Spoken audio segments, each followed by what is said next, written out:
Hey, it's time for episode 218 of the 3 Point Podcast, presented by Memorial Healthcare, home of the state-of-the-art Now Community Wellness Center. As we record, Justin Thomas won his second Wanamaker Trophy in a playoff. The NBA Final Four continues. Tigers up and down as always, and we'll fill you in on what we've been up to as well in the last week. Our other partners include Crow Real Estate and Auction, Nelson House Funeral Homes, Rivals Tap House and Grill, Success Group Mortgage and Servicing, the Wash of Owasso, and the ALS Association of Michigan. May is ALS Awareness Month, so please consider a donation to the ALS Association. Well, Jared, I think you want to start things off, don't you? Yeah, and it's kind of embarrassing when your catch-up is just like basically a YouTube rabbit hole I fell down, but I just feel the need to share it. It's awesome. So as you guys know, I've basically been in the Detroit area the last year or so. And I've only been to Detroit maybe, 5 times in my life. I remember I went once in high school, with our basketball team. That was awesome. And I've been to like a Lions game here, Tigers game there, but never really like checked out the city until I kind of started working down here every day. But my brother actually sent me these cool, this YouTube channel called The Proper People, where what they do is they go into old abandoned sites, tour it, take sweet videos of it, put music underneath it. And one of the places they actually went to was the old Detroit Cooley High School, which I had no idea that this school was so goddamn big. It was like, like 3,000 students went there in the course of it basically exploded in growth, the first few years. And then by the time the 2000s came around, it was big, maybe less than 1,000, less than 500 students ended up going there. So they closed it down. But they went and toured this place, and I kid you not, it's like one of the coolest, little historical places I've ever seen. This auditorium was like something. It's like, imagine the Lebowski Center was just placed in the middle of this high school. The gymnasium has, the track above it with this old school floor. The library is like something out of Harry Potter.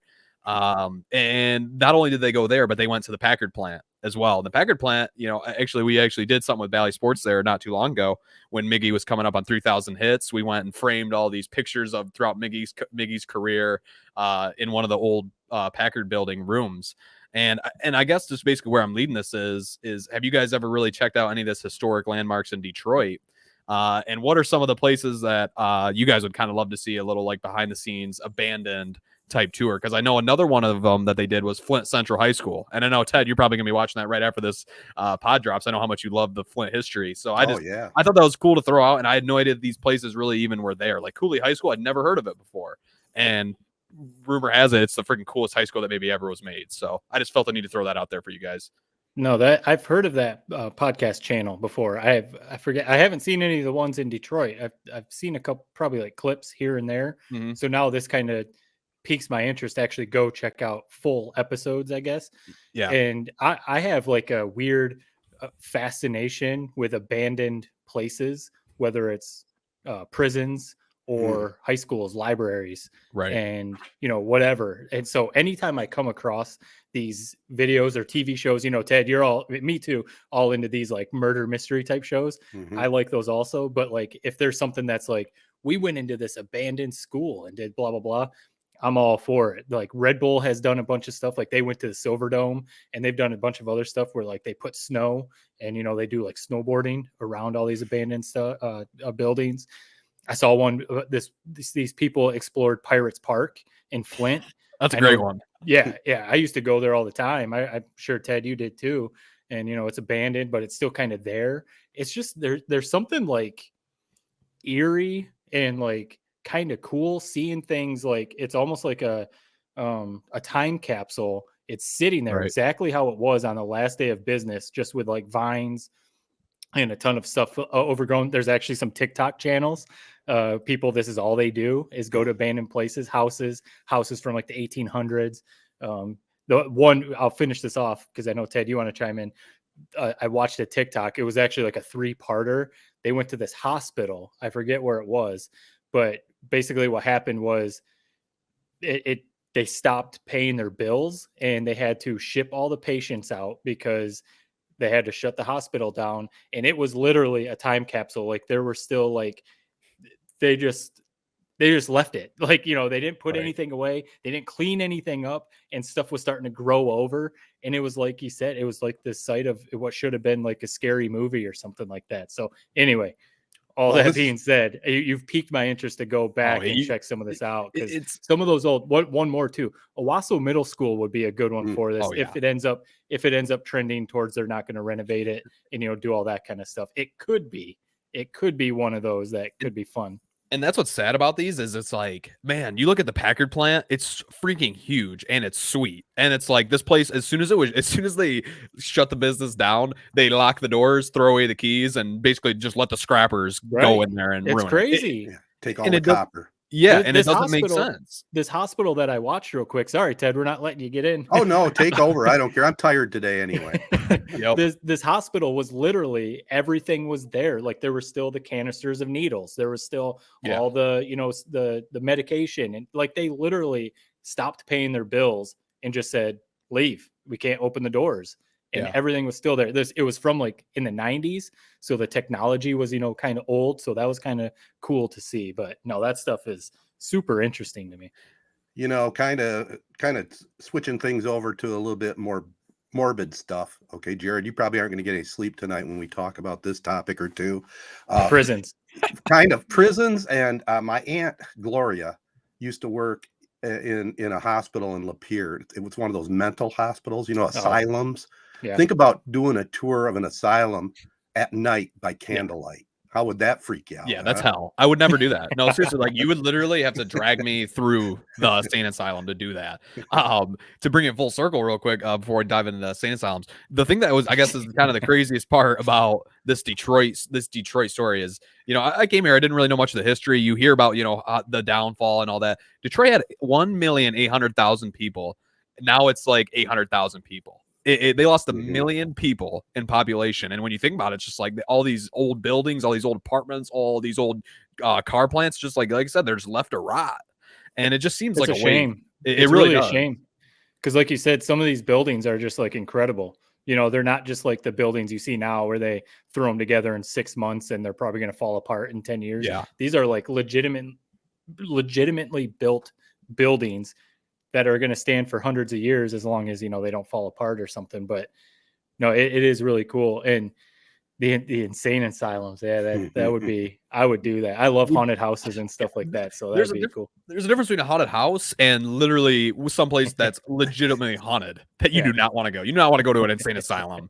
I wouldn't go there during the day. I would damn sure I'm not going there during nighttime. I'm pretty sure I'm gonna misquote. I remember looking up at some point. I could look real quick.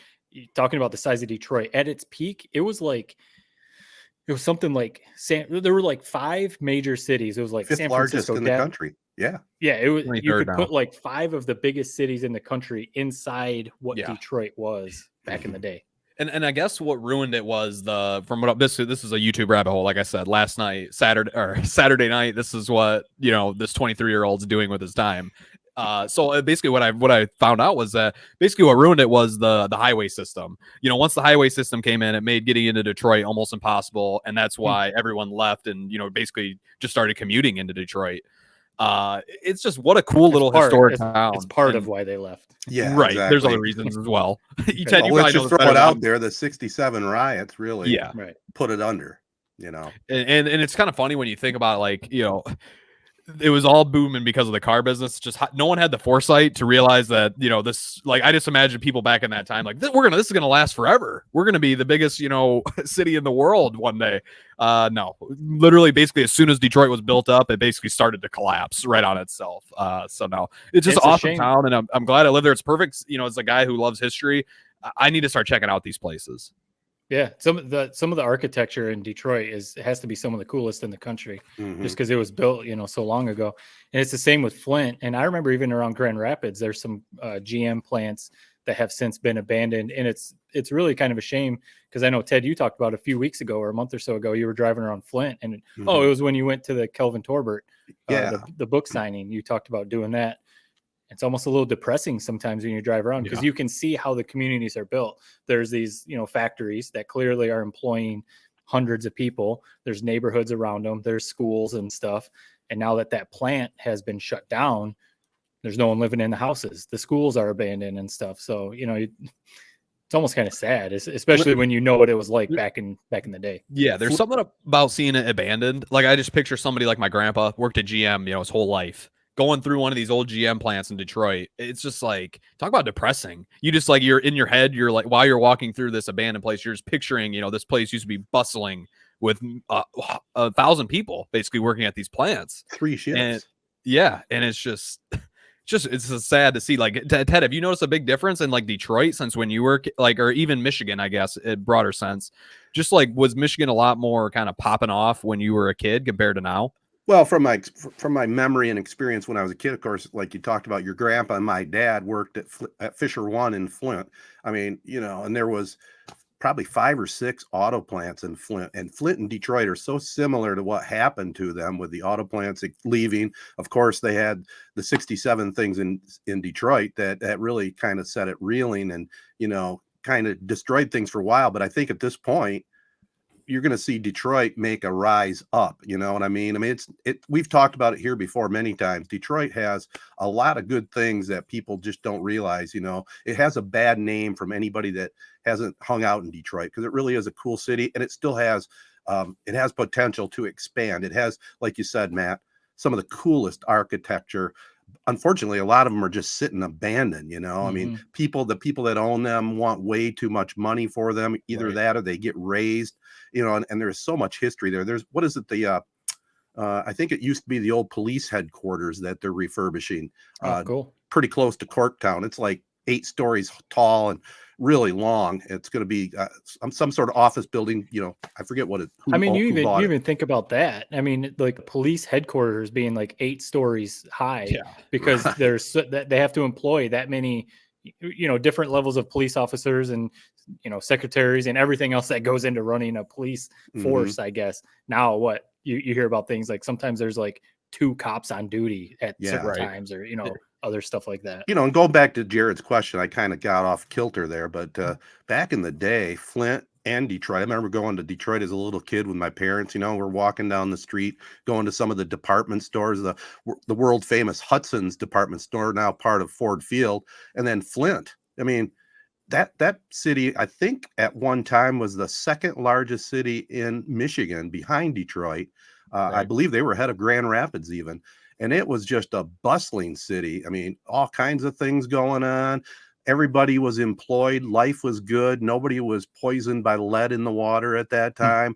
And it was just a great city. And I think what I was going to wrap it all up with, Detroit has a chance to really rebound and become again a major player in cities. Flint, on the other hand, man, they got a major undertaking. If they're, it's going to be way behind when you see the renaissance of Detroit. Yeah. And I know one thing my dad always says when we talk about this kind of like this topic, Flint, Detroit back in the day, and then if we're talking about concerts, he always points out how Flint, every big concert would stop in Flint. He would always say that, how cool it was back then. Crazy to think about. They'd either go from like Detroit to Flint to Chicago, or the other way around. They go to Chicago, Flint, Detroit. Like Flint was a stop on every major concert, tour schedule or whatever. So it's pretty cool. And it's true. And you think about it, so, like my grandpa or whoever, people that settled down in somewhere like Corona, 15 minutes from Flint. That would, think of how awesome that would be now if Flint continued to rise, and, think of how incredible he'd be a millionaire selling off his little brick house nowadays, if that would have kept growing. So it's sad to see. One more time, I'm just going to throw out that YouTube channel again for people, the proper people. They do 3 different Detroit episodes. They check out Highland, Old Community College, Highland, in Highland Park. They check out all the old GM plants, and they check out Cooley High School. Definitely recommend that. In positive news, Ted, you met your idol this past weekend in Florida, man. So before you give your rendition of the story, I'll just tell mine. So I'm working, and I was actually working on a piece for work about this cigar lounge in Ybor City in Florida. And Johnny, Shep, Craig Monroe, they all went. So I put it together that day for pregame show. And during that, I get a text from Ted, just met Johnny Kane. at the Tampa Bay game, and I'm just like, I put my head in my hands. Oh God, what did this guy say? He to the point where a few minutes later, he sends me just like a random picture of Johnny just like fiddling with his notes in the stands, like completely like, had no idea his picture is getting taken. Paparazzi, Ted. Yeah, I took it And like then- this behind my shoulder. So one, that was weird. But so how was meeting your idol just in general? Tell us about it. Well, we'll clarify a little bit. I like Johnny. There's no getting around it. I think he does a great job for Bally. You know, he eventually, if he sticks around with Bally Sports Detroit, he's going to be George Blaha's replacement. You agree with that? I mean, it seems like he's poised to be anyway. Yeah. But he's a nice guy.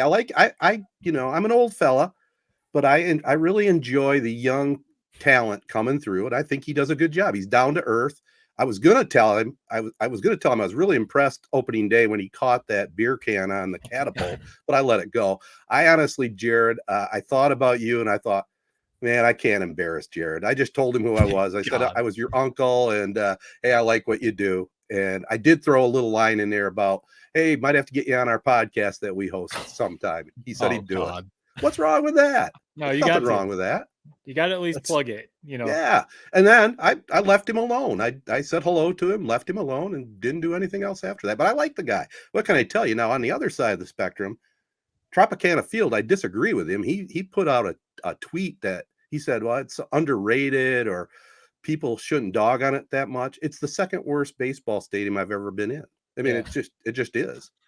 Now, why is all that? I've ever heard is that it's a dump. It's So just it doesn't dull, surprise me. drabby. You know, it's a dome that just wasn't well thought of. You know, I mean, the people down there were great. You know, I was able to sort of play hooky. I kind of tied in a business aspect to it because I met one of my reps down there. It happened to be an afternoon game, but he had first row tickets, first base line between the bullpen and the first base dugout. So we had primo seats. I think he paid like $150 for them.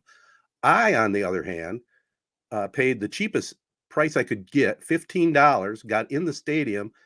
I sat 20 rows behind home plate to watch the first 5 innings, and I sat behind him in the second row, the final 4 innings. So Nice. it was a good experience, but it really is. Cool. It's not that cool of a stadium at all. It falls for me of all the stadiums I've been to. I went to the old Cleveland Stadium that held like 81,000 people. It was a combination baseball football stadium. Jacobs Field, is that what it's not called? Jacobs? I think it was Memorial Field or something like that. The Indians played there way back in the day, and the Browns. But the day I showed up was an afternoon game. Like I said, it held 80,000 fans. I think there might have been 4,000 in that stadium that day, and it was just those football, really old old and football, like dingy. the A's are with it right now.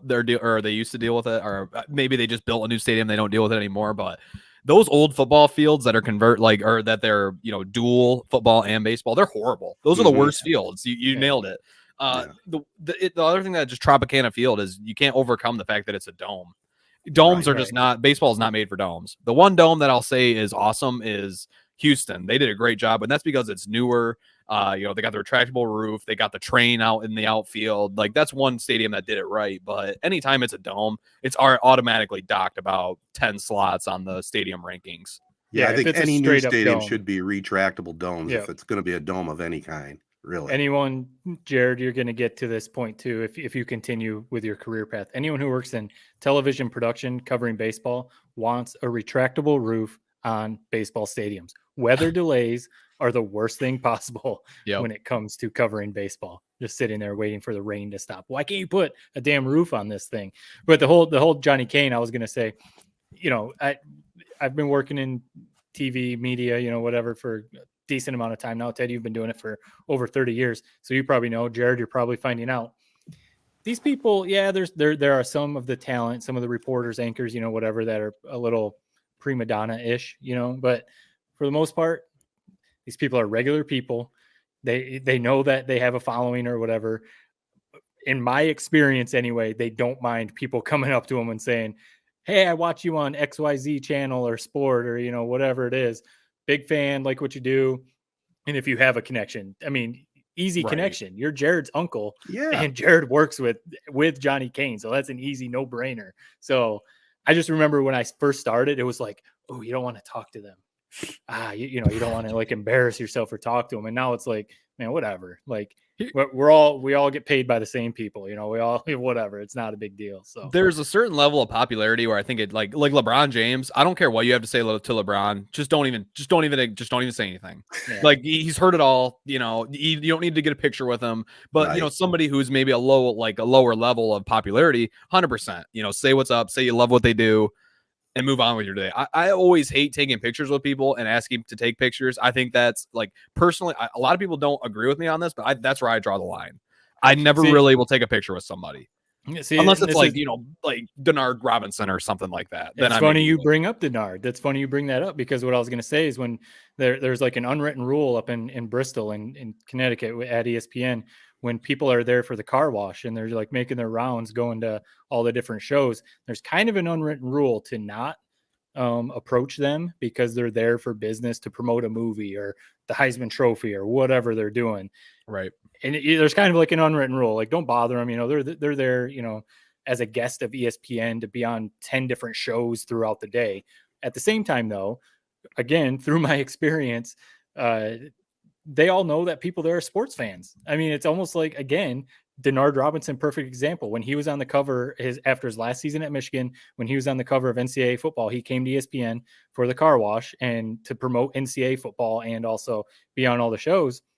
And I knew, you know, we always get the emails. So-and-so is going to be here on this date, blah, blah, blah. I saw Denard Robinson. I'm like, I'm going up to campus and I'm going to try and find him. I mean, he's at the time, you know, he's one of my favorite football players. And I did. I bumped into him in the calf and I was like, hey, man, you know, born and raised in Michigan, lifelong Michigan fan, huge fan. You know, I love what you're doing, blah, blah, blah. Just a quick thing like that. Quick And he loved it. He shook my hand. He was like, "Oh, it's so cool, Michigan fan in Connecticut." You know, blah, blah. Right. We talked for like 2 minutes. Another one was Barry Sanders. Barry Sanders is probably my, like, outside of Kobe Bryant, probably my favorite athlete of all time. And again, when I knew he was being on campus, I was like, I'm going to find Barry Sanders. This might be the only time I have a chance to shake this guy's hand. And I got a picture with him and he talked to him. It was at the time that the Silver Dome was about to be whatever. Just demolished or whatever. So we talked about the Silver Dome for a minute and stuff like that. So yes, I know what you're saying, Jared. You know, if LeBron James, like, yeah, what are you going to say to him? Hey, man, you're good at basketball. But So right. Like, but, you know, like when to me, Barry Sanders, I was like, I have to take this chance to Yeah. go get a picture with Barry Sanders. Like, for example, I go just when I was this last thing on this before we move on. Like when I was in front of Giannis and In-N-Out, you know, I saw he's behind me, literally turned around, acted like he wasn't even behind me. He just wants to get in there, get his food, get out. He doesn't want to get hoarded by a million people, you know, trying to strike up a conversation with him, trying to get pictures with him. And of course, that's what ended up happening. But it's just like, you know, I got the story to tell. What else do you really need? Do you really need the picture to post it on Snapchat later?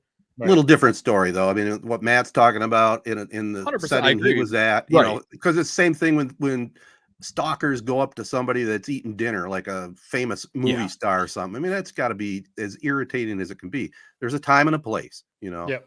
100%. And I don't think Matt was right doing it when he did it. Like if Johnny Kane was like about to do his lead in for a story on Bally Sports Live and you were like, hey, Johnny. Right. Okay, that would have been a little much.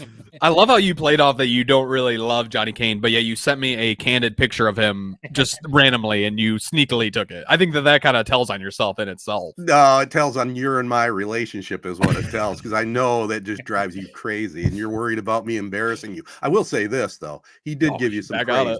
He gave you some praise. Okay. He just said you do a great job for Bally. So there you go. Nice. Yeah. He's a great guy. 100%. He really is.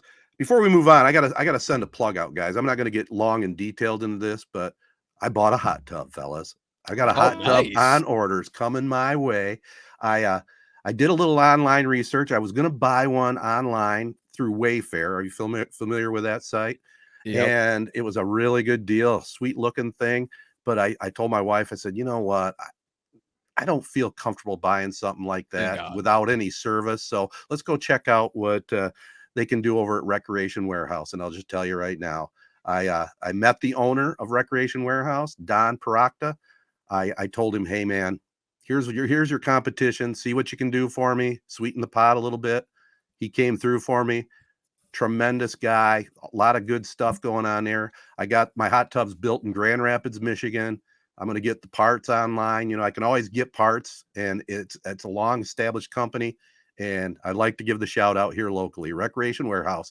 And you never know, they could be a sponsor down the road too.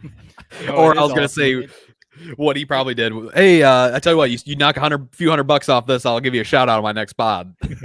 No, I did tell him I'd give him a shout out. Yeah, I did tell him that, I might even massage your number on our proposal just for helping me out, but we'll work that out.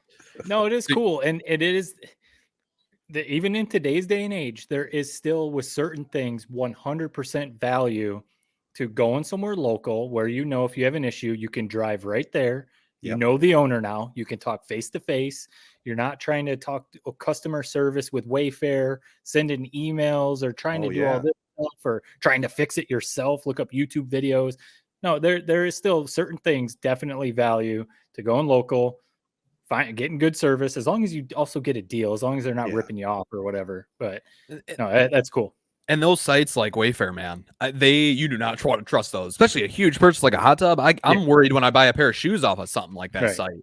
No, we've gotten like rugs, a couple rugs, picture frames, stuff like that. Whatever. Mm-hmm. A hot tub though, like I imagine you hey, this is your competition. Like if I was that hot tub salesman, I would have been like, oh, good luck. No, I'm not getting any deals. All I said to him is, hey, I'm not trying to get your kid's inheritance. Just see what you can do for me. Nice. So anyway, the hot tub, it is. There's something about hot tubs. I know some people want nothing to do with hot tubs, but I love it. I'll sit in a hot tub often. I was gonna say every day. I don't know if I would do it every day, but I know we talked if it was a week or two ago, Ted, off air. In the winter, especially up in Michigan, a hot tub in the winter is clutch. Yes, it is. And it's supposed to arrive. It'll be all set up sometime late September, early October. How perfect not is that? Until then? Dang. Yeah, I had to order it. It's the whole COVID thing. Yeah. Delays on stuff, but that's okay. Gives me time to prepare.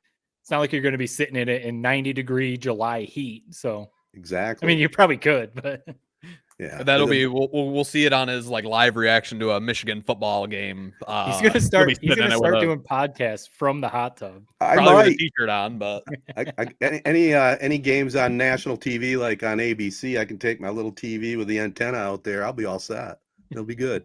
Oh yeah. All right. Well, that gets us caught up. You guys got anything else you need to get off your chest before we move on to some real stuff like some sports talk?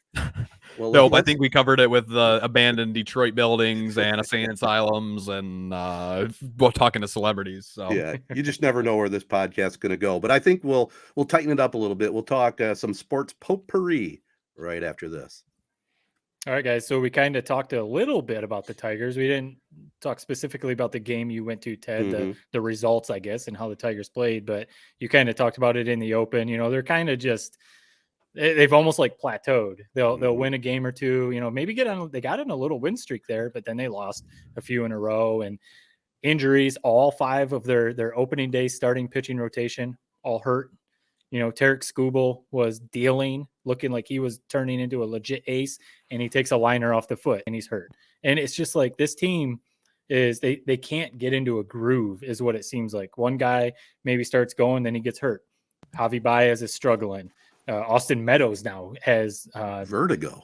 And that could be a serious issue. Yeah. Who would have thought, as much as we love Miggy, I think I tweeted this from our 3-point pod, at 3-point pod. Who would have thought that Miguel Cabrera would be leading the Tigers in basically every hitting statistical category for this season? As good of a hitter, legend as he is, he's clearly on the downside of his career. So since he is doing that, that's not a good sign. I saw someone tweeted out, one of the radio guys in Detroit.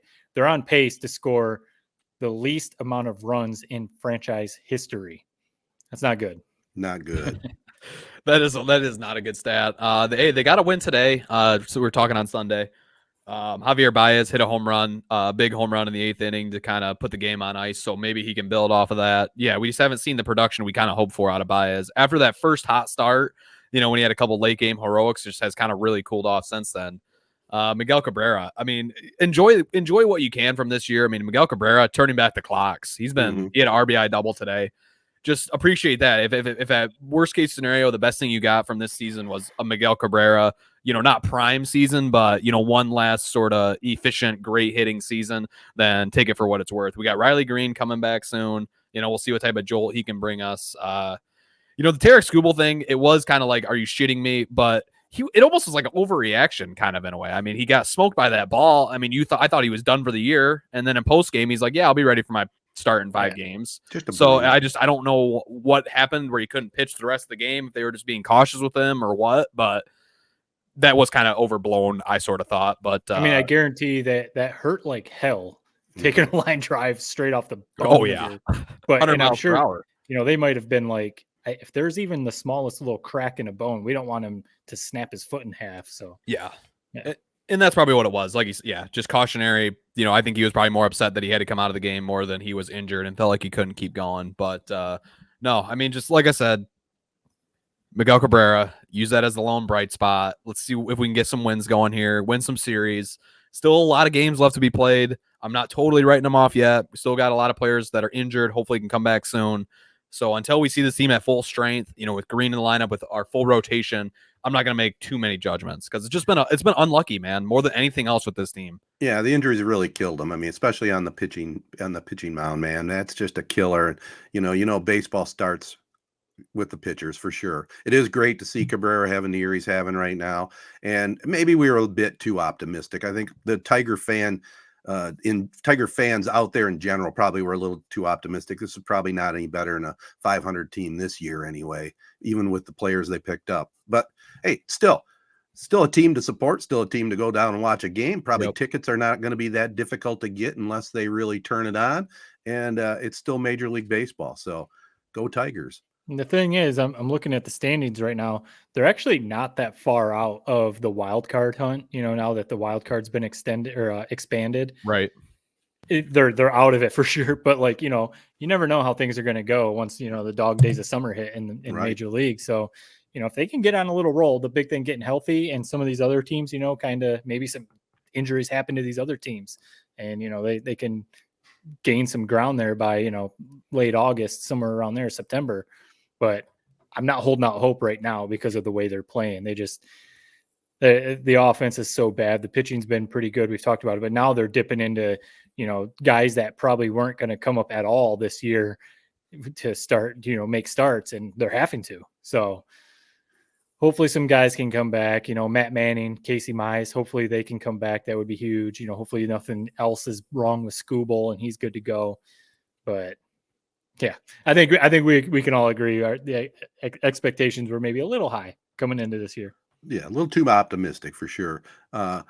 Moving away from baseball for a second, we've been talking about the NBA because they're in the playoffs in the Final Four, and I can't say it anymore. I mean, just these guys are just so good. And in my opinion, watching the playoffs this season, I didn't watch the regular season as much, but Luka is probably, to me, the best player in the NBA. Yeah, he is. Individually, I think, Steph has to be there. Kevin Durant, obviously LeBron still. But as far as someone who legitimately, you can't stop him. Mm-hmm. He's going to find a way. The only way he's going to get stopped is if the Warriors have played really good team defense on him. They've attacked him. And when his teammates aren't hitting shots, then, he's not going to be that effective because he can't kick it out to these guys to hit threes and stuff like that. And that's what the Warriors are doing right now. They play. So we're recording tonight, Sunday night, and the Warriors and Mavs play, a little later tonight. So if the Mavs don't win tonight, they're going to be down 3-0. That thing's done. Yeah. It probably is done anyway. But, right. The playoffs we've talked about, they deliver. I still love them. Mm-hmm. This playoffs, I'm going to say, has been a little odd just because of all the injuries, so many injuries, and there's been a lot of blowouts. It's been weird. One game, one team blows, team A out, and then the next game, team A comes back and blows out team B. It's just been kind of crazy, all the blowouts. There have been good games. Luka's been great to watch. The Warriors are fun to watch, but it's been a strange playoffs, I guess.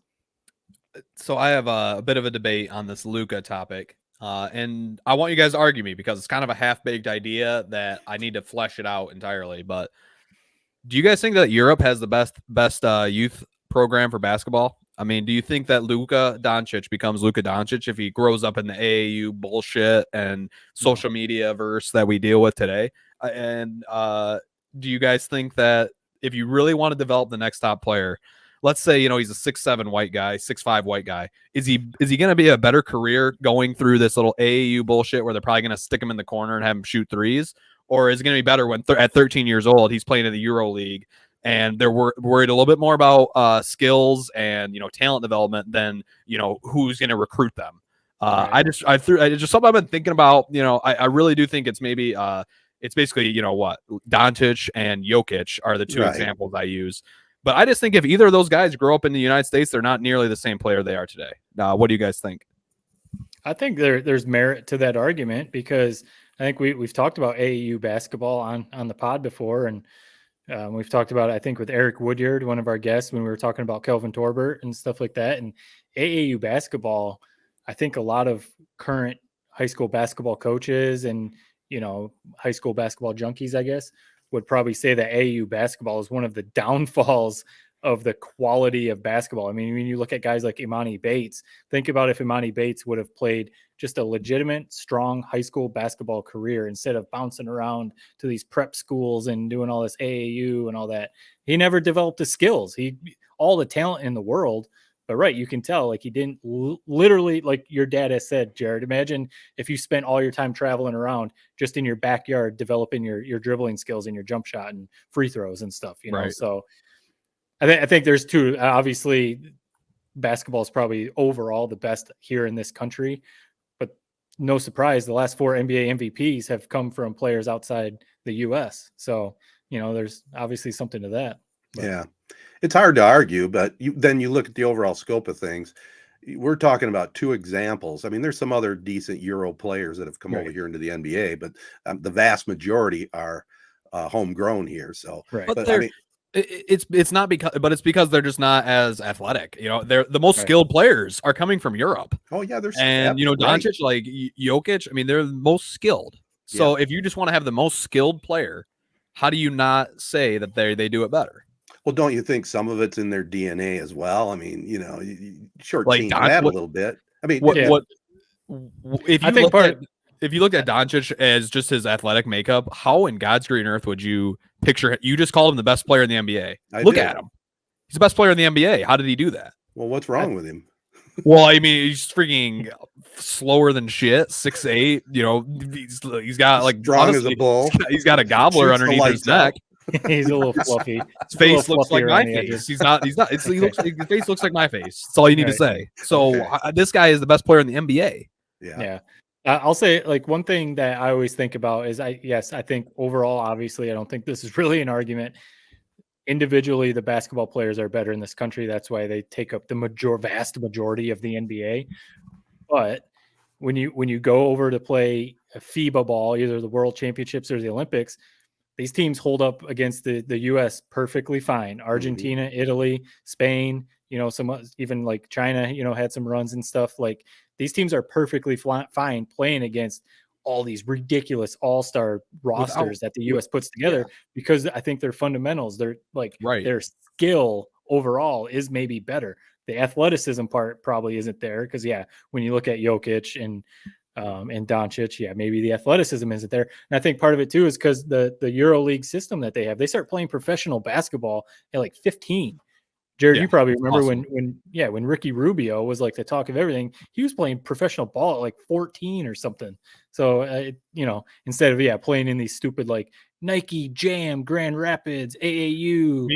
While kids like Doncic are just in the gym, you have kids in America who are crafting their like colleges I'm interested graphics, spending all day on the computer crafting their who they're interested graphics. So that's just, like I said, I don't fully 100% believe that, but it's like when you really think about it, man, if I was going to try to build a perfect basketball player, let's say we take LeBron James, the athlete that LeBron was, or even Giannis, somebody like that, and let's just drop him in Europe, have him grow up in Europe and follow the same sort of tutelage that Luka would have followed. I mean, I just think it's a lot better basketball player.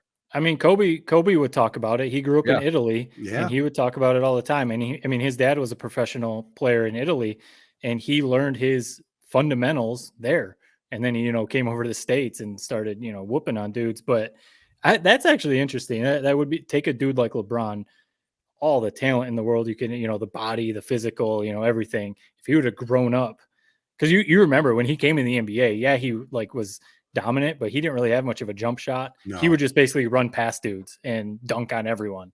And then he developed his skills and stuff. So Right. it'd be interesting. Good topic there, Jared. Way to go on that one, man. Speaking of, I mean, you guys talked on it. I'll just say this. I hate the Warriors. Today's do or die. Oh, we all know that. Going down 3-0. I really thought they had game 2. I mean, Draymond 3 points. Steph Curry, man. They should have won that game. I was literally like punching my pillow watching game 2. Him going off. I will say he had an awesome celebration. The last 3-pointer he hit from the corner, balls in mid-flight. He's giving the night comment and then, putting his head to the pillow. I will say that was awesome. But I totally expect Doncic to come through tonight. And speaking of the other series, the Celtics versus the Heat, I love the Heat, man. I love their culture. And as soon as just within the last few days, it's really clicked in my brain how much I love this team and how much I don't really love the Celtics nearly as much. Maybe it's just because I'm a Detroit fan and I don't want to see teams like build themselves from the ground up and be successful. I'd rather just see like a team like the Heat that's been there, won it before, and have them be happy again rather than one of these other upstart teams. But I just love the Heat. I mean, they dealt with injuries like every other team. You know, Lowry's hardly played this entire playoffs, and you wouldn't even know it, man. It's the next guy up. I mean, Eric Spoelstra, Pat Riley.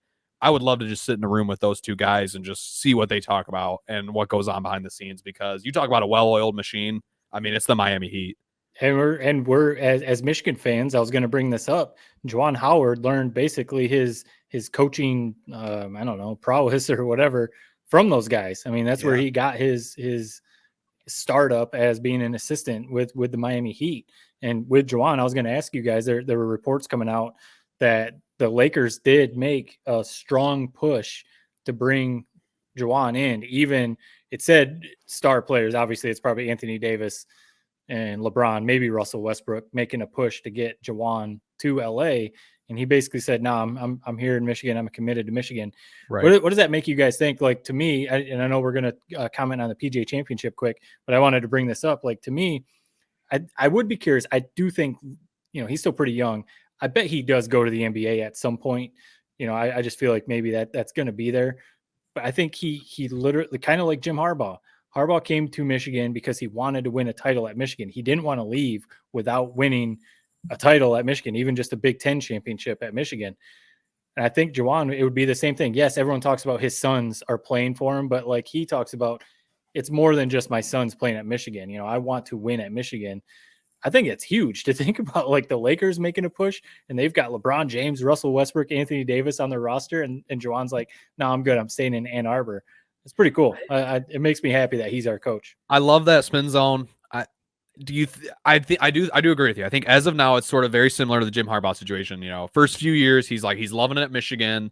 Can't imagine going anywhere else. Wants to win there. I think part of it is just, I mean, you look at the final candidates the Lakers ended up with: Terry Stotts, Darvin Ham. One of the Darvin Ham's probably going to get it. It wasn't exactly. It wasn't like they were picking the top of the litter for these, because I think a lot of people see this Lakers team as just absolute dumpster fire. I mean, they're taking advice from Phil Jackson on how to build a team. Phil Jackson, does he even know what basketball is anymore? I mean, he's 1,000 years old. So it's just, I just think it is kind of a mess. Come on now, let's not pick on his age. Let's stay off. I'm just saying. I mean, he hasn't even been a part of an NBA team and for like 6 years. Now they're bringing him in to get his advice on stuff. It just makes no sense. Well, here's what I 100% agree and was going to pop in there, that Juwan just showed me how smart he is, because it's all glitter with LeBron and AD and the whole thing in LA. That's a dumpster fire, man. I mean, what are you going to do with that roster? You're going to fail. And I mean, think about it. In a good spot. Frank Vogel won an NBA championship 2 years ago, and they fired him this year because of this trash roster that they had. So no, but there's certain jobs. There's certain jobs in the NBA. Like if you get a chance to coach the Lakers, you go coach the Lakers, right? Maybe. Even if it is a dumpster fire, but maybe not. I don't know. Well, I agree with your take, though, that Juwan probably will go to the association someday. Kind of, remember, nobody thought Tom Izzo was ever leaving MSU, and there was a hard push for a couple years. Cleveland was one of them, that he could have taken an NBA job. And I think if Howard stays there, just fingers crossed, let's say he stays there 8 to 10 years, the NBA will still be there. He'll still have, they'll be knocking on his door anyway. How do you guys think that Izzo Izzo's coaching style, perfect for especially the early 2000s, early No. 2010s. Maybe No. it's a little out of date now. How do you think that works with LeBron in Cleveland? I mean, It's the same- we can't laugh because John Beeline was maybe the worst coaching tenure ever, but still pretty funny to think about. That's Yeah. what I was going to say. Very similar. Right. Completely different coaching styles, Beeline and Izzo, but same thing. Beeline's system, as legendary as a coach as he is, does not work in the NBA. Izzo's thing, tough love and all that. Sorry, man, it's not going to fly when these guys are making more money than you and they're grown men. You can't talk to them like you do 18-year-old kids. I don't think Izzo would have had success in the NBA. Probably not. Kind of like, why Urban Meyer, Steve Spurrier and some of these other college Right. coaches go to the NFL and it's like, oh man, this is a lot different. Right. Hey, before we move on to other talk, including PGA, here's an interesting thing that was running on Twitter, and I want to get your guys' thoughts on this. The greatest high school player that you ever saw play live and in person, who's on your list? I'll throw mine out real quick because I'm sure you saw what I said. It is really interesting. I mean, just off the top of my head, and there is some kind of like, my heart going into it, I guess, or whatever. But like Kelvin Torber is the first name that always comes to mind when this topic comes up. But the other one is Chris Krasminski, a guy that played, grew up in Corona, grew up in right down the road from Jared.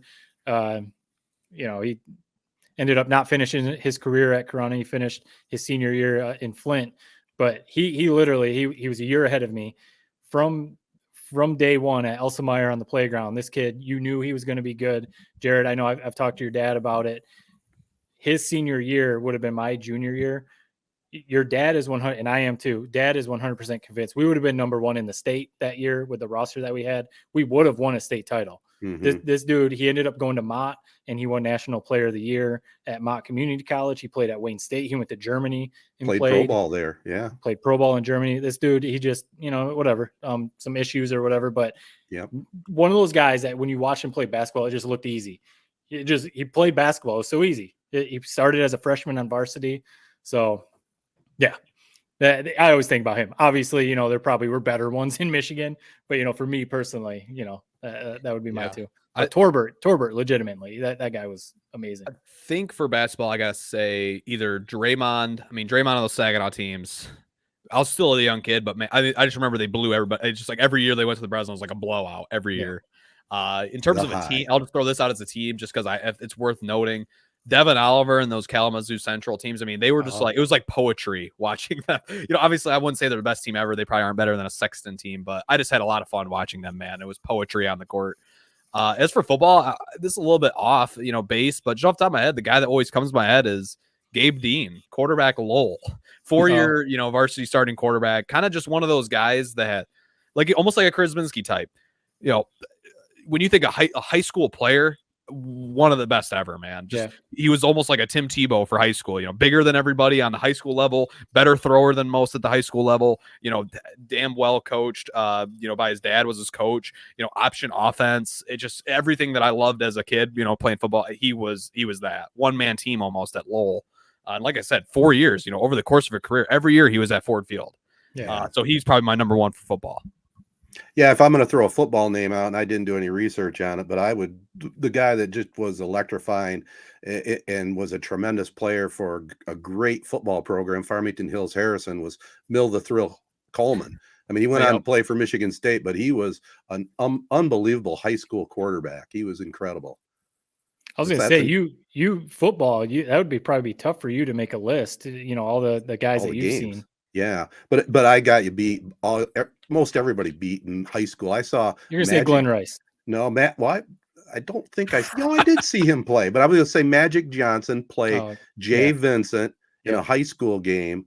At Jennison Fieldhouse. They moved it to Jennison because of the demand. 1977, and Magic's team lost to Jay Vincent that night, but they got revenge and won the state championship that year. But think about seeing that bedlam back in 77 when Magic was a senior. That was pretty amazing. That would be.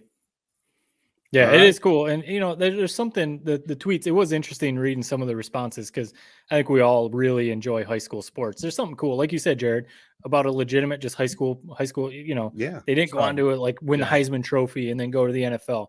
There's something cool and special about a player that is just a great high school, football or basketball player, growing up in the community and, just one of those legends, there's something really cool about that. Well, let me throw out a name here locally. I mean, Jared, you're always talking about Pistol Pete Harness, but before him, uh, this is a name you probably don't even remember. Ray Lawcock. He started. He's the first player at Corunna that I could ever remember started for Nick Anise as a freshman and played all right. 4 years, and he was a stud. He was a stud, man. I mean, Ray Lawcock. Look it up sometime or talk to people in Corunna area that remembers What? that far back. Is there ever been think about this? Ray Lawcock thrown in a conversation with Magic Johnson, Jay Vincent, Draymond Green. I mean, Noel he probably Dean. didn't think that was coming, to be Compares to honest. Noel Dean. Yeah, right. Noel Dean, yeah. Well, I will say Noel Dean went on to be a freaking like all-American wrestler at Cornell. He was not just some schlub in college, but Yeah, I know. but no, okay. Moving on real quick. I got to throw this out there. You guys know I'm a big golf guy, PGA Championship. Yep. Honestly, I didn't really watch much of it until all of a sudden I'm checking Twitter and the leader basically went in the water. I can't even remember this guy's name, and I just had it written down a second ago. He went into the water. 18 ends up turning into a playoff between Justin Thomas and Will Zalatoris. And Yep. Justin Thomas, man, what a performance in that playoff! 2 birdies, just cold as ice. On that green on hole 18 to close it out. I've done a full 180 on him. It started with the get in the bunker comment where he had the fan ejected because the guy yelled "get in the bunker" after one of his drives. I went from kind of hating him from that whole ordeal to ever since then. He's been kind of perfect in how he's been portrayed in the public and how he handles himself on the course. He's become best friends with Tiger Woods. Second major victory. I've come full circle on him. I'm now a big Justin Thomas fan. So there. Yeah, I didn't watch much. We talk about it a lot. I'm a casual golf fan. I really do enjoy golf, but I'm more of a casual fan. The majors I'll watch and stuff. But for me, the biggest thing for majors, there is something special about watching the majors. The Open Championship, Masters, obviously, and some of the other ones. But if the stars aren't playing, it's really tough for me. If the stars aren't playing or contending, it's really tough for me to lock in on a Sunday. You know what I mean? Obviously Tiger, if DeChambeau, if Brooks Koepka, if, even dude like Ricky Fowler, I like watching that dude, even though he never wins. If the stars aren't playing for casual golf fans like me, Justin Thomas, while he is one of the better golfers in the game, he's not necessarily like a draw. It's tough to lock in on a Sunday when you got other stuff going on and you don't even know who's up at the top of the leaderboard. Yeah, I'm the same way. I was tuned in every day for at least a portion. Today, I saw Jared's text. I was in the middle of delivering my pontoon to my mechanic, so I didn't see the end of it today. But it sounds like it was a great finish. And the story to me, as it always is Tiger, and he had to withdraw after a 79 on Saturday. Tough. I'm concerned about him. Yeah, it's been a couple months since the Masters when he had the same sort of fall apart. 2 good rounds to start it, makes the cut, and then just kind of falls apart a lot of days 3 and 4. Didn't even play in day 4, like you said, with Drew. He's driven like a lot of people aren't, like basically no one else in the world is. I just really worry if man, how many car accidents can you go through before it's really takes a toll on you? Yeah, and really, I think it's taken its toll. I think we're seeing. I think it's almost like the whole Miggy thing, like you were talking about earlier with the Tigers. I think with Tiger Woods, we have to appreciate what it is. This is going to be his career, probably the rest of his lifetime, or whatever. But maybe once a year, once every 4 or 5 years, he's going to have his body's going to hold up for a 4-day weekend, and he'll win a Masters, or he'll win, just some. I doubt he plays that many other random tournaments here and there, but I think it is what it is at this point. This is what it's going to be. Hopefully he always makes the cut. That's like what makes it fun. Yeah, and then hopefully every once in a while on a Sunday, Tiger Red comes in and he's contending, but. And he's not that far away from the seniors, and he can play in their in their big events and still participate in the Masters as an elderly player. You know, That'd be who so knows? depressing. I hope he never plays on that damn tour. Tiger Woods on the senior tour, man. I literally gouge my eyes out before I He'll watch be playing that. against the names from his era. And I by the know way, it's his era had no one. He won every freaking event. There was Well, no other names. I There wanted to was segue you know, into Rocco Beanie. I wanted to segue into Phil Mickelson. Can you explain to me what in the heck has happened in his world right now? Was he tied up with the Saudi tour or something, and has got a major gambling problem as well? I mean, what has happened to? If you guys remember last year when the Rocket Mortgage came to town, he threw the big old hissy fit over the newspaper that, you know, I don't even remember, it was Detroit Free Press or Detroit News or something. And basically saying, you know, how he's got this history of gambling and, you know, getting deep in with the Sharks and all that sort of thing, this or that. Throws a whole hissy fit about it, says he's not going to play in the you know, Rocket Mortgage anymore. Our dear friend Mike Sullivan, we've had in the pod before, Metro Detroit Golfers, raises all this money through Metro Detroit Golfers to get him to agree to play in this tournament. You know, like $50,000, crazy amount of money going to charity. And, you know, Mike Sullivan basically had a video, you know, him saying hi to Phil Mickelson. Mickelson basically just brushed him off like he was just another spectator. And ever since then, I've hated this guy's guts, man. Mike Sullivan wouldn't say that. You know, he still was very gracious about the whole thing, but I'll say it for him. I mean, what the hell was that? Yeah. This guy goes through all this work to raise all this money for you to get you to play in this goddamn tournament in Detroit, and you could give two shits. And what he's seeing now is because he wanted to start this whole Saudi Arabia league, nobody wanted to follow him to it. It was dumb as hell. PGA Tour. If you're a PGA Tour golfer, you got it made, man. Why even mess with it? Right. And basically the PGA Tour, as soon as he did that, the PGA Tour basically said, "You're done. We're done building your brand. We're done helping you. We're done doing anything with you."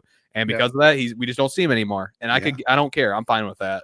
Get him out of here. It's kind of strong words there. No, How do you really feel, Jared? We know where Jared stands. I mean, I'm not that fired up about Phil. I think I think it's one of those things like, people put these celebrities, whether it's a movie star, musician, sports athlete, you know, whatever, these celebrities, they put them up on these pedestals like they're all perfect and stuff like this. And I've learned not to do that, because most of the time you're going to be let down. People who thought Phil was like that everyday weekend hacker, he's just us. Look at, he's out of shape and he's winning the Masters and stuff, and he's just a great dad hitting bombs out there. Oh man, people, I've learned not to put people up on pedestals, because most of the time you're going to be let down. And so when all this stuff came out about him, I was like, yeah, cool. You know, whatever. You know, he's not a personal friend. He's not a family member, you know, whatever. So, you know, I'm not that fired up like Jared. I understand everything you're saying. I agree with what you're saying, but you know, the whole PGA thing, I thought about that with John Daly, because John Daly played this weekend, and I actually didn't see where he finished, you know, way towards the bottom. But day one, he was actually like contending a little bit on Thursday. And it made me think, like you said, PGA as elite, and the PGA Tour has plenty of problems with elitism. And, you know, they've gotten past some of their sexism and some other things that have gone on. It's come around in some areas. Someone like John, like if you can get into the PGA, what a life that would be. Win a couple tournaments and like you're good. Just don't screw up, and you're always going to be invited back to play the US Open or the Masters or whatever. You know, I thought about even like a dude like Brooks Koepka. He's kind of tailed off a little bit, but he won his majors a few years ago. If he just coasts the rest of his career, wins a tournament here and there, you know, doesn't have a $40 million gambling debt like Phil, or get drunk on the course, or, you know, do some other stuff, your life is set.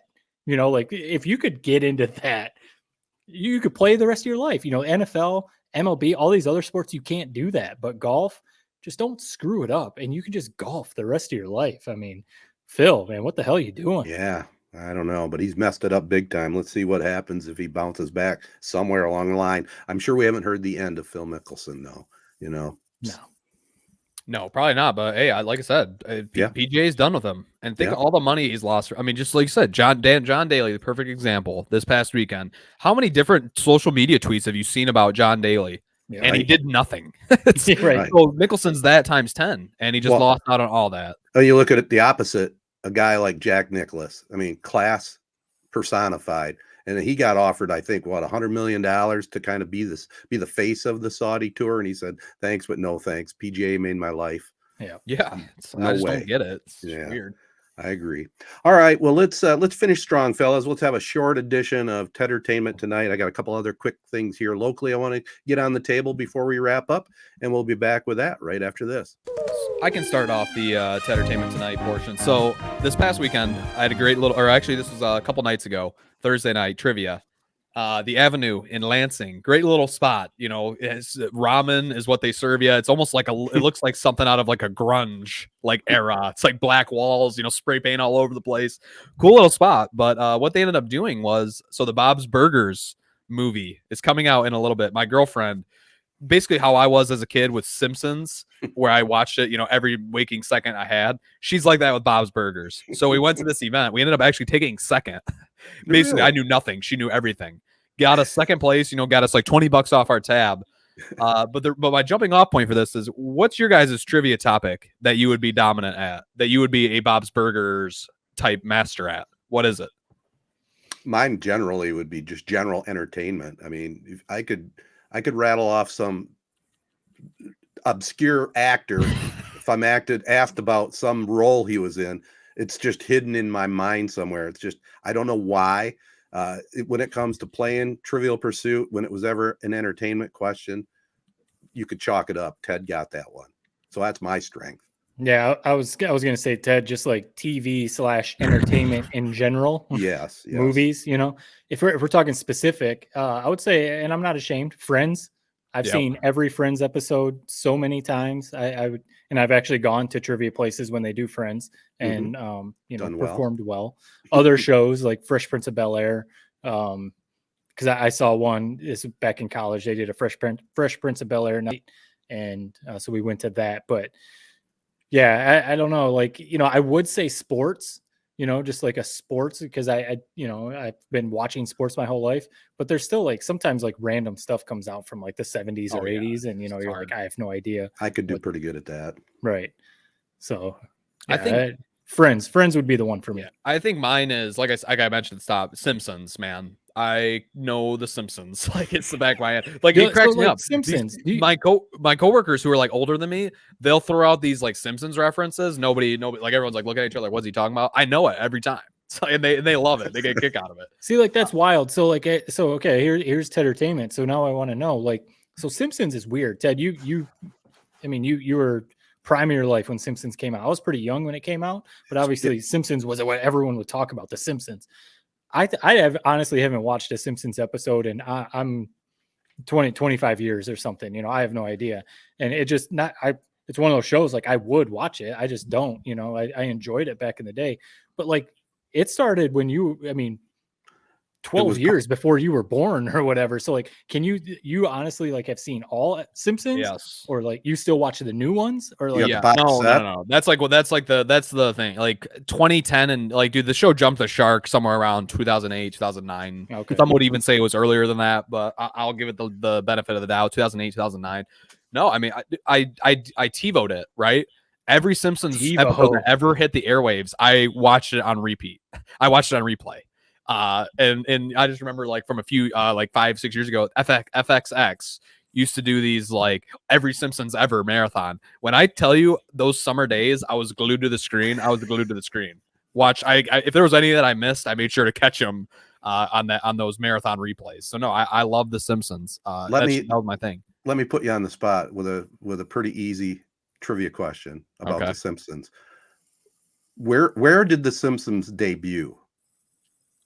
Like, what channel? Well, in general, what channel or what television show? See, like, that is the type. That's like not a, like, I know the actual show, not the history of how it was started. I know that if you like episode 1, you know, episode 8, I know the history. Okay. I know it was like basically it was a short with like Homer, and you know, it was horrible. I've seen it. Yeah. I don't know how it originated. That's but a pretty good answer. Some changes. It was on Tracy Ullman's show, and it was just a little short as part of her show. She was kind of a sketch comedy actress back in, I guess it started in the 80s, right? It's been around like that long. 89 or something. Yeah. So no, I remember hearing that before. Funny story with the Simpsons, even though I say like I was never really into it. So like one of the most legendary episodes is the one where like Ken Griffey Jr. and Wade Boggs and, you know, like Mark McGuire and some of these other MLB stars. Homer up the bat, I think. Homer up the bat. He hits the game-winning home run. So this is back in the day, pre-TiVo, when it aired on Sunday nights. Sundays, you had to watch it, or you weren't gonna see it.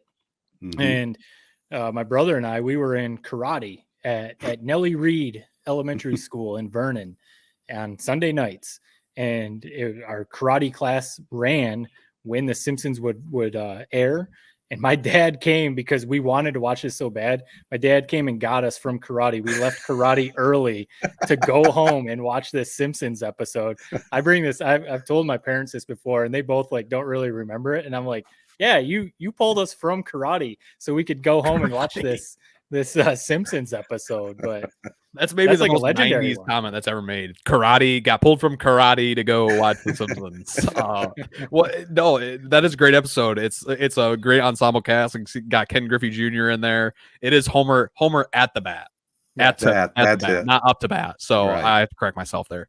It's a legendary one. Griffey drinks like the purple drink, and like the cough syrup, and he gets all like drunk. He grows a big head, and Jose Canseco's in it. Roger Clemens, I think, and nuclear power plant, man, formed a hell of a squad for whatever They did. I'm trying to remember what the event was, but yeah, it was awesome. I'm pretty sure Mr. Burns tries to. He's like the coach of the team or something. But well, when you talk all-time great sitcoms, the Simpsons have to be probably at the top if you consider animated sitcom series. I mean, it's just longest amazing. running, and I know South Park's right behind them too. Where do you compare the two, though? I'd have to give Jared the nod there. I mean, Simpsons over South Park. South Park's okay, but Family Guy actually is quite up there. Is up there now too. Family Guy is kind of like, I would say that's like honestly one of the best animated shows. Bob's Burgers. I mean, you're seeing Bob's Burgers. It's kind of peaking. It's got a movie coming out. Amazing. I never had heard of that show before until my girlfriend, but it's hilarious as well. So there's like a story. There's a story behind Bob's Burgers, isn't there? There's like. Well, a lot of the writers came from The Simpsons to form Bob's Burgers, so that there's a reason Bob's Burgers that I like was an actual thing or something before the show. See, this is a TED trivia thing. That one you got me on. I'm not up to date on Bob's Burgers. Right. I know you check out the movie, man. I should. I know. Jared, we missed you last week as you had to go for work duties, but we had a little entertainment last week, and Matt brought up Candy, and I guess you got a chance to finish it up. What do you think? Finally finished it. So, Jared, I would definitely recommend. I forget if you have Hulu. Do you have Hulu? Yes, sir, I do. So, yeah, I would definitely recommend this. This is another murder mystery one based on a true story. It happened back in the 80s. This mom, in like a small, seemed like a Corona type of town in Texas, back in those days. She got caught up in a little love affair, and she ended up. I'm not. This isn't really spoiler alert. You could look it up, but a murder happens. The wife of the guy that she's having an affair with ends up getting brutally murdered, and so the whole show is about that whole love situation and everything that's going on in that town. And then the thing that's super interesting too is the trial. The trial is like crazy. And to the point where like the show is really good. Jessica Biel is, the main actress, awesome. And she plays Candy. Candace Montgomery is her name. Justin Timberlake comes in the last 2 episodes. He's one of the detectives. I didn't even catch that. Really? Yeah. Yep. Wow. Yeah. I'm surprised you didn't catch that. Yeah, I know. Yeah. No, he's the main detective there, Timberlake, and then Rose from 2.5 Men is the secondary, the mom who gets killed or whatever. Right. So she's really good. So I highly recommend it. 5 episodes, about 45 minutes, 50 minutes each. Knock it out pretty quickly. It's really interesting, really well done, to the point where like I started obviously reading. I started looking up all these articles. I like to know like how accurate the show was. Right. And actually like this show was very accurate. There is also, I don't know if you've seen, Ted, there's another one based on the same on HBO Max. I think it already came out or is coming out, but it's the same show, but different documentary type. No, it's basically Candy, but HBO or on HBO Max, different actresses, different actors and everything. And wow. Yeah, they just came out around the same time for some reason, but it made me think like, man, now I really got to get HBO for Hard Knocks and everything else, winning time, but do this. But no, I would give it 3-point scale. I can't give it 3 out of 3. I mean, 3 out of 3 has to be like, Saving Private Ryan type of thing. Got to be exceptional. That's a classic one to throw out there, Saving Private Ryan. Right. I'm giving it like a 2.8, 2.7, 2.8, because Jessica Biel is incredible and the story is really interesting. Solid ranking. I've just got a couple. I've talked about network TV last week with This Is Us. They had there's next to last episode was just this week, and it was one of the best hours of TV I've ever seen, kind of wrapping things up, and it was amazing. I'll leave it at that. Better Call Saul. Okay, everybody out there that's Breaking Bad fans, Better Call Saul is equally as good, and it's in its final season. Bob Odenkirk is the actor that plays Saul. It's oh geez, now I can't remember how you say his name. Saul Goodman, right? Yeah, Saul Goodman. That's right. And they had the first 6 episodes of their final season just completed, and I binged 5 in a row. My wife and I. I heard that show was like unbelievably slow to start. The last season or the beginning of Like the series? first season or two, like basically it's like you got to power through the first season to really get into anything. Yeah, maybe. I don't remember that, Jared. I mean, I know coming off the high that I had after watching Breaking Bad and how good that was, it was pretty easy transition to get into Better Call Saul. So I didn't notice that, but I will say this season, the first 6 episodes, just knocking it out of the park. I can't wait for the final 7. I can already tell you that it's at least a 2.9, almost 3 on my scale. And then on the other side of the spectrum, I don't. You guys probably have heard of Barry with Bill Hader and Henry Winkler. It's on HBO. First season I thought was really, really good. I'm 3 episodes into the second season. I'm disappointed. It's just I think it dropped off and maybe jumped the shark. So I'll continue watching it, but I haven't been too impressed with the first 3 episodes. I didn't really like the first. Like I was just thinking, like Bill Hader, for all the things him to be spending his time on, it just seems like a waste of resources. People love that show. I mean, it's got a cult following. I don't really understand it. I watched the first season, kind of pushed myself through it. I don't get it. I feel like he's better used, in movies, whether it's Trainwreck or whatever the heck he's in. I just think he's better used elsewhere. Yeah, he's got a lot of talent for sure. And I don't know where season 2 is going to go, but it's off to a slow start. So I'll update everybody later on. Before we wrap up the program, you guys got anything else for entertainment? Anything else you're watching? I do want to send a couple shout outs here locally. Chesanines baseball team, we've talked about them, and they swept New Lothrop 8-2 and 7-6 in that 7-6 game, a walk-off single by a freshman, Max Volt. They're ranked number 9 in Division III and improved to 12-0 in the league. Tyler Sager, we talked about him earlier in the week. He pitched his 5th straight no-hitter. So this Chesanine team's pretty amazing. And beating New Lothrop's pretty impressive in a doubleheader. No, that is very impressive. And not taking anything away from Chesanine or the kid throwing the no-hitters. You have to throw the pitches. I'm curious where you guys stand. The high school baseball no-hitters that only last like 3 innings because of the mercy rule. I know. Do they count? Like it's an iffy because there's some of those. Because most of the time you could pitch a million innings and those kids probably still wouldn't touch the ball. So that's the thing. He's not a scrub. He's throwing other no-hitters, but sometimes it's like, hey, you only threw 3 innings and you guys beat them 15-0. I imagine some kid on their team, like if I was arguing with him in a bar, he's trying to tell me how, we only did 3 innings. It was a no-hitter.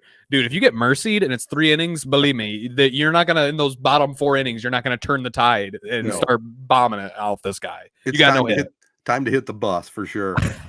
A legit team, Owasso softball team, they won the Flint Metro by beating Linden 9-2. Macy Ireland, 5-hitter this week with 15 strikeouts in that game. We're fingers crossed again as they get into the tournament. And track and field, Corunna boys and girls finished 2nd and 3rd in the regionals, and some outstanding individual performances there. And they're doing really well in track. I expect, they'll make a nice run at the state finals, both the boys and the girls. I mean, they've developed over there at Corunna quite a track dynasty on both sides. It's amazing. Yeah. I mean, they were, when I was going through the late 90s, early 2000s, Corunna track was one of the best programs in the state. I know, dipped off a little bit and they've come back. So it's cool. What's funny about the building of track dynasties, as you said it, is it's like, I don't think we've ever won an actual, in a long time, at least maybe since Matt, when I was in school, we never won a state title because it's just like a guy like Tyrone Wheatley trot him out there with no practice and he wins 5 events and he wins a state title for you. So it's like, it's really, of all the sports, you don't really need to have a dynasty. Just have one fast guy. Yeah, that's true, Jared. I guess the point, when I throw out a local dynasty, it's like, how many times have they won their league title consecutively, or in the last 20 years, how many league championships? A lot, a whole lot. Right. No, 100%. I agree with you. Dynasty. Yeah. Also, again, we're winding down the stretch for the Kerwood Festival coming up. Noah Jacobs, our boy, help him out, help him get that coveted Mr. Owasso crown, right? And I Ted, just want Ted, Huh? you still don't like saying that, do you?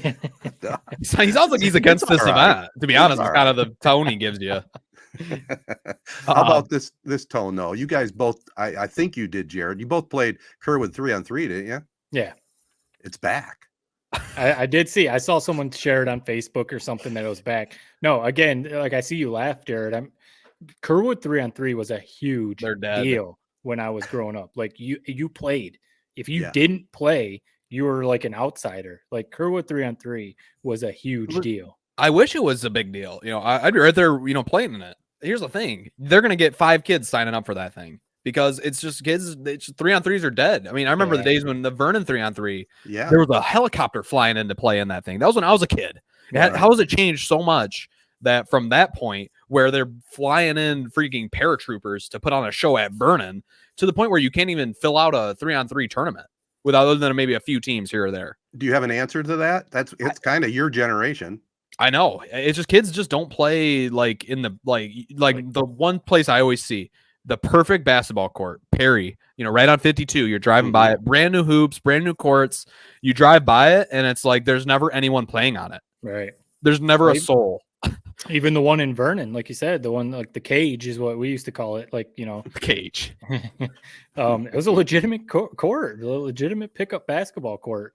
And, we used to go up to Elsa Meyer and just play. Yeah. I'm sure you maybe did that too, Jared. But no, 3-on-3, like to the point where it was the Kerwood 3-on-3 because you would play it because you could play against Owasso guys. You could play against Owasso guys. Guys would come in from Flint to play Corunna and Owasso guys and stuff. Chesanane, people from the area would play. I mean, it was like standing room only. Like people would line the courts for the big games. It was cool. Here's a little trivia for you. I was one of the co-founders of the Kerwood 3-on-3. Yeah. One of the co-commissioners when it first started. Yeah. Nice.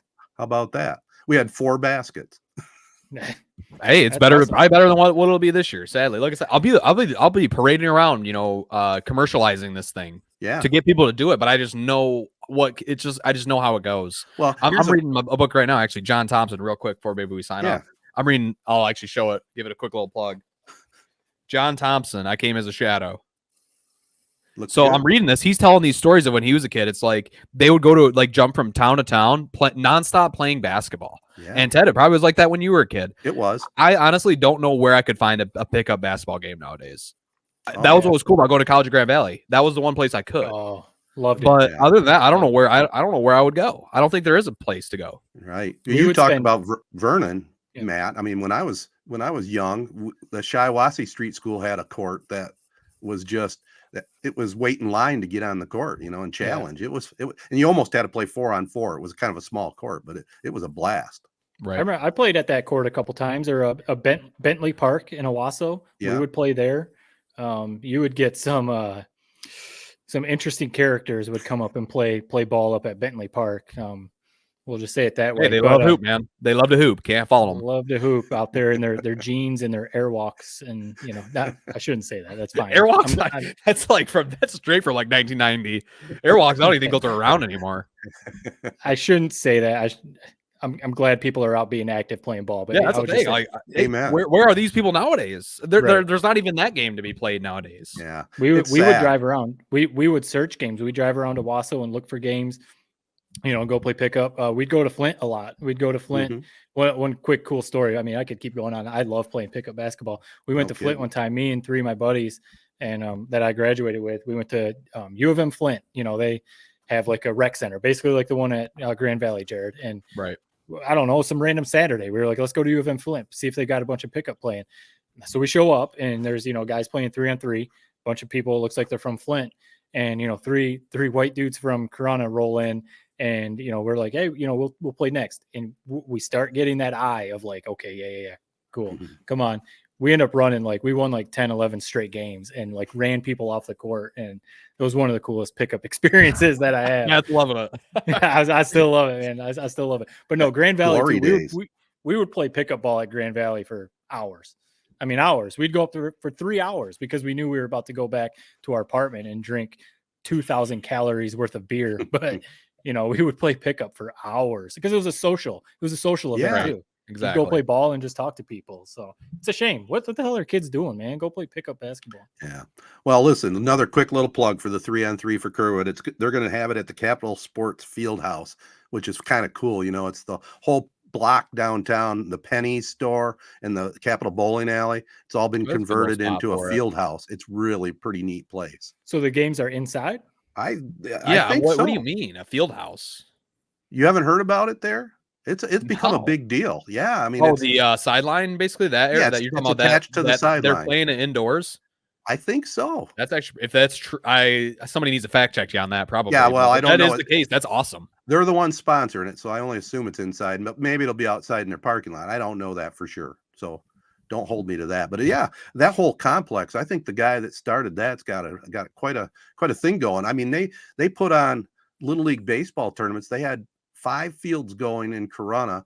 They had, I think, 111 Little League teams signed up for this weekend Wow. tournament. Think about that. That's cool. Yeah. So I know even Little League baseball tailed off too. Little Yeah. League baseball when I was growing up was awesome in Corona, and I know it tailed off a little bit. So that's Right. cool if it's coming back. There's Yeah. tournaments every weekend at Kiwanis. I'll say maybe Really? that's where all these kids are not playing pickup basketball. They're Playing baseball, maybe. playing baseball. Let's just hope that's the case. Could be. I don't know. But anyway, I think we've covered our local stuff. Go Noah Jacobs, right? Right. Let's call it a podcast, fellas. This show has been presented by Memorial Healthcare, home of the Now Community Wellness Center. Definitely a spot you want to check out if you want to get healthy and in shape. Follow us at 3 Point Pod. Spread the word to all your friends. Make sure you let all our great partners know you listen in and enjoy the podcast. They include Pro Real Estate and Auction, Nelson House Funeral Homes, Rivals Tap House and Grill, Success Group Mortgage and Servicing, the Wash of Owasso, and the ALS Association of Michigan. Until next time, so long, everyone. Thanks for listening. Stay away from the monkeypox, if you will, and hang in there, Ukraine. So long, everybody.